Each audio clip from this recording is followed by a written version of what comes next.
بعض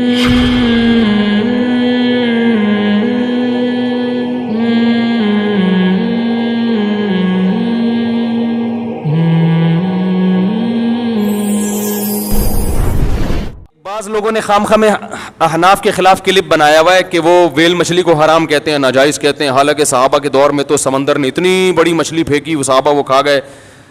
تو ویل مچھلی کو کوئی بھی حرام نہیں کہتا, جو کہتا ہے غلط کہتا ہے. بلا وجہ فقہ حنفی پہ خود بخود چیزیں تھوپتے ہیں اور پھر اس کی بنا پر اعتراضات کرتے ہیں. وہ الزام بھی غلط ہوتا ہے اور اس کی بیس پر اعتراضات بھی غلط ہوتے ہیں. تو اور پبلک کو پتہ ہی نہیں ہوتا, وہ بیٹھ کے کہہ رہے ہیں ہاں ہاں یہ حنفی ایسے ہی ہوتے ہیں, مقلد ایسے ہی ہوتے ہیں, یہ ہوتا ہے یہ بلا وجہ. حالانکہ وہ کہا, ہم نے کہا یہ مچھلی ہے, جب ویل مچھلی ہے تو مچھلی ہے نا, پھر وہ بڑی ہو چھوٹی ہے اس سے کوئی فرق نہیں پڑتا, وہ جائز ہے, حلال ہے.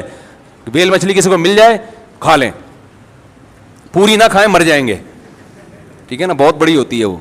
اس کی چانپیں ہمارے یہاں بھجوا دیں. پائے کا سالن جو ہے نا وہ ایک آدمی نے کہا آپ کی دعوت کرنا چاہتا ہوں, کہ ٹھیک ہے بھائی, بڑی خوشی بھی, کہا مچھلی کے پائے بناؤں گا, اگر آنا ہے تو آ جاؤ.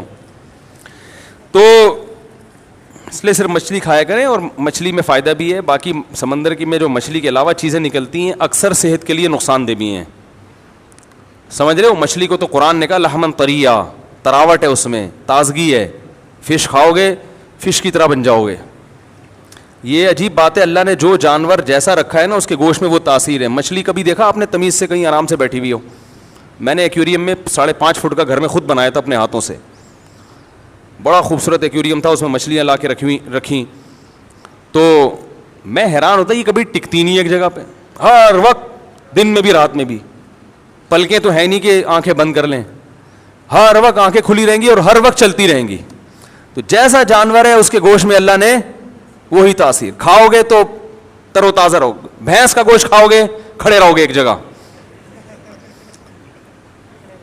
والدین شکایت کرتے ہیں نا ہمارا بیٹا سست ہے, میں کہتا ہوں گائے بھینس کا گوشت گائے زیادہ کھاتا ہوگا, گائے کا گوشت بیف, تو پھر وہ یہی ہوگا. میں نے کہا اس کو بھی ایک جگہ کھونٹے سے باندھ دو آپ, صحیح ہے نا, کیونکہ بھینس بھی ایک جگہ کھونٹے سے, اور اس میں خوش رہتی ہے بھینس. تو فش کھائیں گے لیکن طاقت بہرحال بیف میں, یہ ذہن میں رکھیں. اگر کسی کو مکہ مار کے جبڑا پھاڑنا ہے تو وہ مچھلی سے, اگر ایسی فائٹ کرنی ہے, مکے وکے مارنے ہیں, لڑنا ہے, تو پھر دمبا کھاؤ, پھر گائے کھاؤ, صحیح ہے. تو وہ جو پاور بازو میں آتی ہے نا وہ مچھلی سے نہیں آتی. مچھلی سے آدمی پھدکتا رہتا ہے, بس تازگی آتی ہے, بیماریاں نہیں ہوتی اور پھرتیلا رہے گا, باڈی ایسے سل میں اسمارٹ بن جائے گا, وہ ٹھیک ہے. لیکن اگر وہ کرنا ہے نا تو مکے میں جبڑے میں کہ جبڑا پھاڑ دو آپ, تو پھر اس کے لیے گائے کا گوشت کھانا پڑے گا. سمجھ رہے کہ نہیں سمجھ رہے یہ لوگ؟ میں اس لیے بتاتا ہوں, لوگ کہتے ہیں اس دن تو گائے کے گوشت کے فضائل بیان کر رہے تھے, مچھلی پہ آ گئے. تو ہر ایک کی الگ ٹائپ کی فضیلت ہے,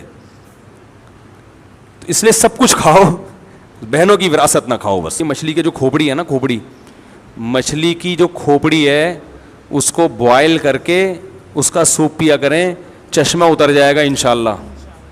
اتنا زبردست, آنکھوں کے لیے ضروری نہیں ہے اترے, لیکن امید ہے انشاءاللہ اتر جائے گا.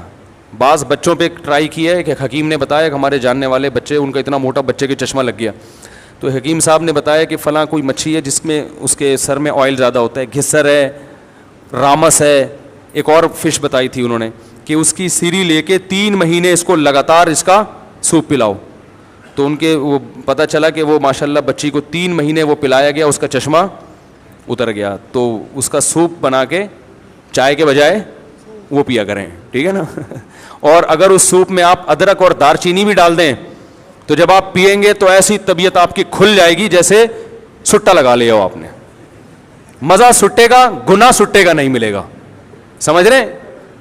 مچھلی کا سوپ بھائی لے آئیں, سری لا کے فریز کر دیں اس کے شاپر میں ڈال کے, بیگم سے کہیں یہ سریاں ہیں دھو کے, لیکن سری تازہ ہونی چاہیے, سڑی بھی باسی بھی مل رہی ہوتی ہیں, وہ لا کے فریز کر دی, اور بیگم سے بولے کہ بھائی روز آنا مجھے ایک سری اس میں سے بوائل کر کے, اچھی طرح بوائل کر کے نا, تاکہ اس کا سارا سوپ نکل جائے, اور اس میں ادرک بھی ڈال دو, دار چینی بھی ڈال دو, چینی بھی نہ ڈالیں اس میں, اور وہ 1 کپ گرم گرم روزانہ جب تھکے ہوئے ہو نا پی لیں تو دیکھو اور طبیعت حشاش بشاش.